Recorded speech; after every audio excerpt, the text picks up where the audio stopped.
예, 여러분 안녕하세요. 마재강입니다. 정치 논평 바로 시작해 보도록 하겠습니다. 첫 번째 기사부터 보겠습니다.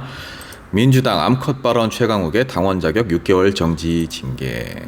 비공개 최고위 회의에서 최강욱 전 의원에 대해 비상징계를 결정을 한 건데요. 절차대로라면 당 윤리심판원을 거쳐야 하지만 사안의 시급함과 중대성을 감안한 것이다. 민주당 내에서도 의견이 좀 엇갈리고 있죠.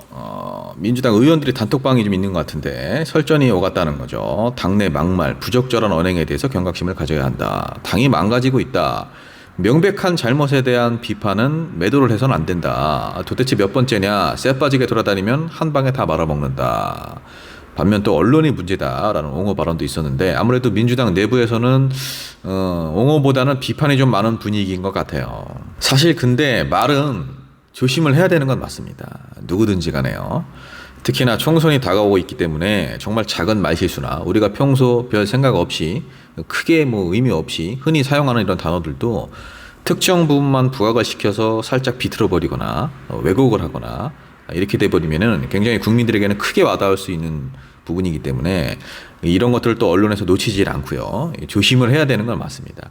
이번에 최강욱 의원님이 한 발언에 암컷이라는 이제 단어가 좀 섞여 있어서 일이 좀 커진 것 같은데 발언의 전체적인 취지나 의도, 맥락 이런 것들이 좋은 의도였다고 하더라도 사용되어진 특정 단어가 좀 문제가 되거나 문제를 삼거나 이런 일들은 이제 정치권에서 비일비재한 일이기 때문에 과연 이것이 이제 최강욱 의원님의 발언이 6개월 징계를 받을 만한 일인가에 대해서 그 판단은 구독자분들이 알아서 하시겠지만 제가 드리고 싶은 말은 사실 이런 문제로 인해서 친명 비명으로 나뉘어서 이렇게 설전을 벌일 일은 아니라고 생각을 해요.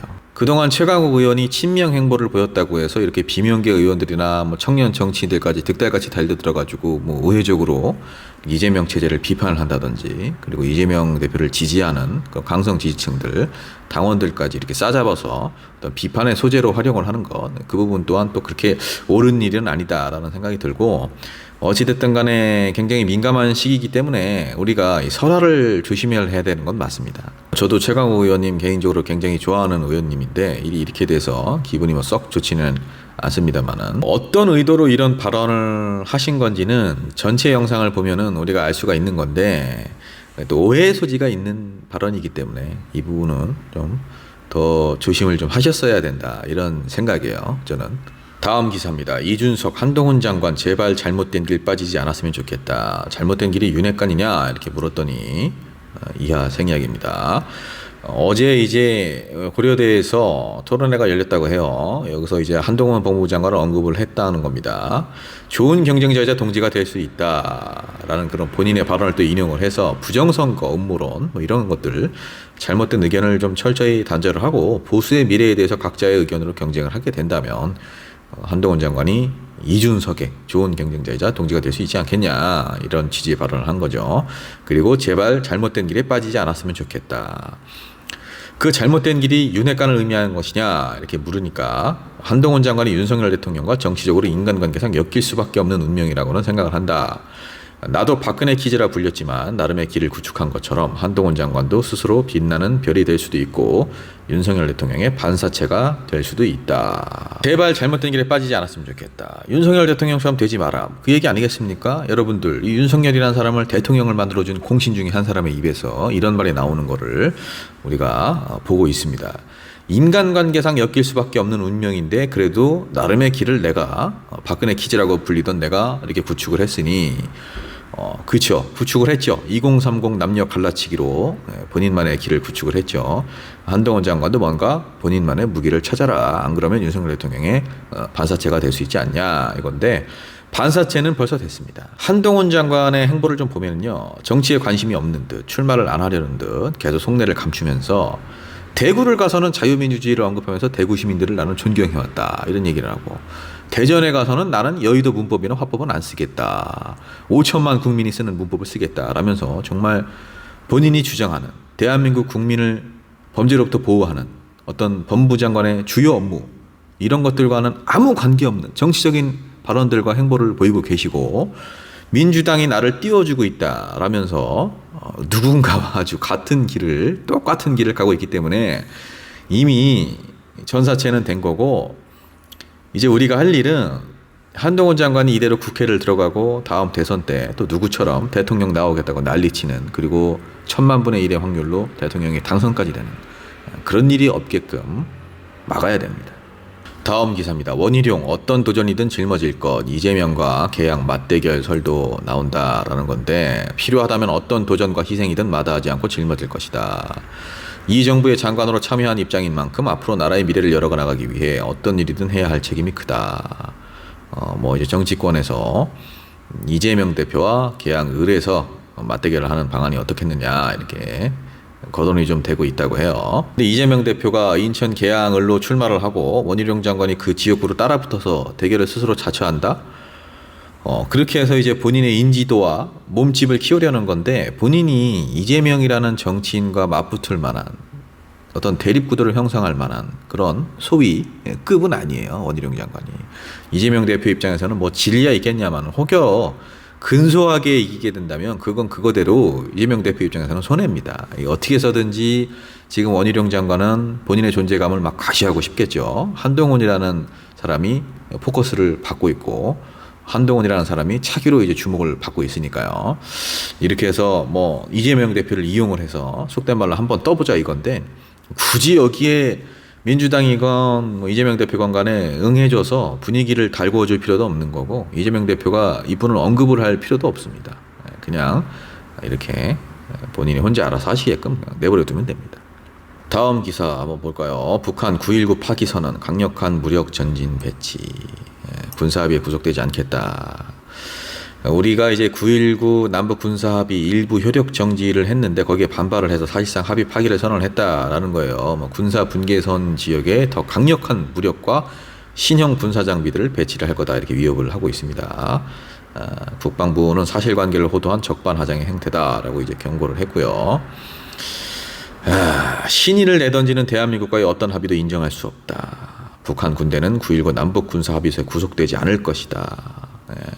지상, 해상, 공중을 비롯한 모든 공간에서의 군사적 충돌을 방지하기 위해 중단했던 군사적 조치들을 철회하겠다. 뭐 이렇게 애써 읽어놓은 탑을 또 무너뜨리고 있습니다. 북한이. 남북 사이에 돌이킬 수 없는 충돌이 발생할 경우 전적으로 대한민국 책임이다. 이거는 뭐 말도 안 되는 얘기고 남조선이라고 표현을 하지 않고 대한민국으로 표현을 함으로써 그동안은 그래도 동포였음을 표명을 했지만 이제는 좀 그러지 않겠다라는 의지를 보여주고 있는 것 같은데 참. 국방부는 이제 앞으로 북한의 조치를 좀 예의주시하면서 우리 국민을 보호하기 위한 대응 조치를 강구해 나갈 것이다라고 하는데 9.19 합의 1조 3항 효력정지 이후에 감시 정찰 활동도 재개를 했고 군사합의 이전 수준의 군사활동을 실시를 하고 있죠. 9.19 선언이 문재인 정부 시절 남북이 한반도의 군사적인 긴장 완화, 신뢰를 기반으로 한 평화 체계 구축 뭐 이런 것들을 위해서 이제 합의를 했던 건데 윤석열 정부가 들어오고 나서 1년 만에 이게 이렇게 깨져버리니 참 안타깝습니다. 여야가 아주 대립을 하고 있어요. 국민의힘은 뭐 기사를 이렇게 보면 뭐 합의서가 휴지 조각에 불과하다. 끝까지 응징할 것이다. 북한 측에서 합의를 어기고 군사적인 도발을 감행한 것이 한두 번이 아닌데 이게 무슨 효력이 있느냐. 심지어 뭐 합의 자체가 굴종적인 조약이었다. 이런 주장도 하고 있고 민주당은 군사적인 대결이나 긴장이 더 고조될 것이다. 뭐 전쟁도 불사하겠다는 거냐 이렇게 맞받아치고 있는데 저는 국민의힘에 이런 질문을 좀 던지고 싶어요. 북한과 평화를 유지하고 한반도를 전쟁의 위협에서 벗어나게끔 하는 것 그런 조약들이 굴종이고 무능한 게 되는 겁니까? 그럼 도대체 국민의힘과 역대 보수 정권이 북한 관련해서 이룬 성과가 뭡니까? 평화적으로 해결을 하는 방법은 계속 지금 싫다고 하는 거잖아요. 그럼 국민의힘에서는 어떤 방법이 있는 거예요? 자꾸 북한 관련해서 이렇게 국민들을 호도를 하고 본인들 정권 연장 수단으로 악용을 하면 안 돼요. 뭔가 묘수를 찾아내세요. 계속 지금 쟤들이랑 싸워야 된다. 가만히 두면 안 돼. 쟤네보다 더 우리가 힘이 세져야 돼. 이렇게 소리만 고래고래 지르고 아무것도 해결을 못하고 있지 않습니까? 북한이야 어차피 저런 식으로 계속 나올 거고 그러면 저들을 어떻게 효과적으로 뭐 달래든 겁을 주든 뭘 하든 간에 결국에는 평화통일로 나아가야 할 거고 그리고 한반도의 어떤 영구적인 평화 이런 것들을 좀 가져오게끔 그런 역할 정부가 해야 되는 것이고 그 책임이 정부에 있는 건데 역대 보수 정당들이나 정권들이 효과를 본 전략이 있느냐라는 거예요. 쉽게 풀어보면은 민주당 달래자 저들을 달래보자 이런 전략 아니겠습니까? 국민의힘은 근데 그게 싫다면서요. 그럼 거기까지는 오케이입니다. 그러면은 그게 싫으면은 방법이 뭐가 있냐고요. 그냥 계속 영원히 적대 관계를 유지하자. 북한 정권이 알아서 무너질 때까지 기다리자. 미국과의 공조만 강화하자. 우리 군사력만 강화하자. 우리가 군사력으로 북한을 압도를 하면 우리 맘대로 우리가 자체적으로 미국이나 러시아 눈치를 안 보고 전쟁을 일으켜서 북한을 무력 통일을 할 수가 있겠습니까? 아니면은 북한 정권이 알아서 무너지고 우리에게 흡수가 되겠습니까? 그도 아니면은 서방 국가들이 북한을 무너뜨려주고 남북 통일을 시켜주겠습니까? 지금 그 어떤 정권을 막론하고 사실 뚜렷한 대책을 내지는 못하고 있어요. 제가 봤을 때는. 그럼 그나마 효과를 본 한반도의 군사적 긴장을 완화했던 그런 전략을 써야죠.